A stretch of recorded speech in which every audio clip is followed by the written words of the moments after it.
मेरा नाम प्रणय प्रणय कपूर है। अपने नाम के आगे जब सरनेम लगा देते हैं ना तो वजन पड़ता है, इसलिए बोल दिया मैंने। खैर, अपनी लास्ट वीडियो में मैंने आपको बताया था कि मैं 2025 में क्या करने वाला हूं टू बी सक्सेसफुल, पर उस प्लान में एक बहुत बड़ी दिक्कत आ गई है।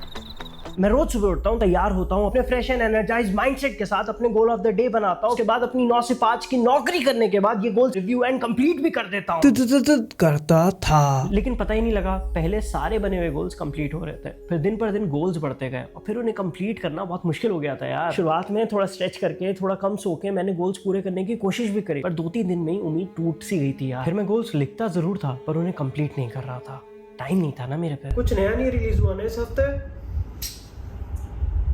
पर अब I feel have figured out a solution. मेरे सारे दिक्कतों की शुरुआत तब हुई जब मैंने अपनी डेली लिस्ट इतनी लंबी कर दी कि हर रोज मैं उसमें 10 टास्क फिट करने की कोशिश कर रहा था। फिर क्या था, जो टास्क पूरे होते थे वो बस नाम के ही होते थे और कई बार जो इंपॉर्टेंट काम होते थे ना वो बस पेंडिंग ही रह जाते थे। And that's why I came up with our principle number 1 and that is less is more. इस प्रिंसिपल के थ्रू मैंने डिसाइड कर लिया था कि एक दिन में चाहे कितना ही छोटा चाहे कितना ही बड़ा काम हो, पर मैं 3 टास्क से ज्यादा अपने टू डू लिस्ट में नहीं रखूंगा। और एक बार दिन शुरू हो गया, टास्क लॉक हो गए, फिर हमारा सारा फोकस इन टास्क को कंप्लीट करने में ही जाना चाहिए। पर I know life is not that simple. क्या होगा अगर आप पे एक ऐसा टास्क आए जिसे अभी करना जरूरी नहीं है, पर अगर अभी नहीं किया तो भूल जाओगे, या फिर एक ऐसा टास्क जो अभी ही करना है, फिर जो आपके 3 टास्क हैं उन पे कैसे काम करोगे। रिलैक्स, इसको सॉल्व करने के लिए मैंने एक मेथड बना रखा है and I call it backlog management method. तो भैया इस मेथड में हम अब 2 लिस्ट बनाएंगे। पहला एक हमारी डेली टू डू लिस्ट और दूसरा बैकलॉग लिस्ट। तो भैया आप पे कोई एक ऐसा काम आया जिसे तुरंत नहीं करना है,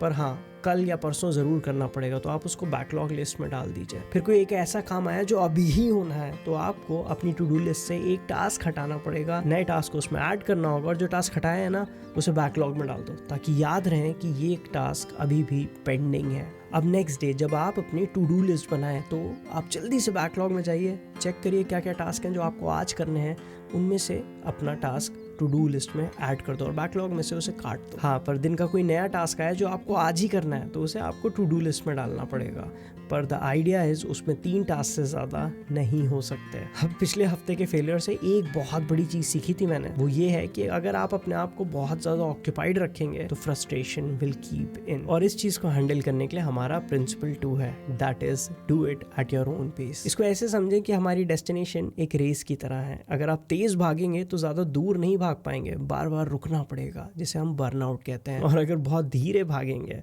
तो हो सकता है रेस कभी पूरी ही ना हो। तो आपको अपनी पेस डिसाइड करना बहुत जरूरी है। द आइडिया इज आप एक कांस्टेंट पेस पे रोज काम करें। इससे आप अपनी हॉबी को जब बिजनेस में कन्वर्ट करेंगे तो काम करने में मजा आएगा और एक पर्सनल स्पेस भी मिलेगी, पर्सनल टाइम भी मिलेगा। तो बैलेंस के साथ धीरे ही सही लगातार प्रोग्रेस बनती रहेगी। अब हमारा तीसरा प्रिंसिपल जो कि बहुत ज्यादा इंपॉर्टेंट है, इनफैक्ट सबसे ज्यादा इंपॉर्टेंट यही है। बात ऐसी है ना मेरे दोस्त, ये वीडियो आपको पिछले हफ्ते देखनी थी, बट बात ये है कि इसको परफेक्ट बनाने के चक्कर में मैं ये सोचता रहा कि इस पे थोड़ा सा और काम करना है, थोड़ा सा ऐसे शूट करना है, और उस चक्कर में मैंने अपना शेड्यूल मिस कर दिया। तो भैया तीसरा प्रिंसिपल इसी को केटर करता है, जो है done is better than perfect. अब इस पूरे हफ्ते को ही देख लो, मुझे बहुत ज्यादा फिर से टाइम नहीं मिला कि मैं चीजें एडिट या शूट कर पाऊँ। मैं इसको सिंप्लीफाइड वे में लास्ट वीक भी लॉन्च कर सकता था, जो कि मैं अब कर रहा हूँ, पर मैंने नहीं किया, ये सोच के कि मैं इस वीडियो को बिल्कुल परफेक्टली लॉन्च करना चाहता हूँ। बट ये करने के चक्कर में मैं अपनी प्रोग्रेस हैम्पर करता गया